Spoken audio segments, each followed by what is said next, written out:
کہ لوگوں کے ساتھ عفو و درگزر کا معاملہ کیا جائے. غلطیاں ہوتی ہیں, کوتاہیاں ہوتی ہیں,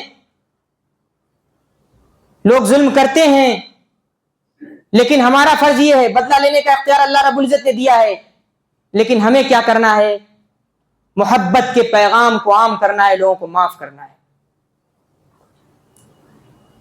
اور ایک بڑا سبق جان جائیے کہ اسلام ایک ایسا دین ہے جو کبھی مغلوب نہیں ہوگا.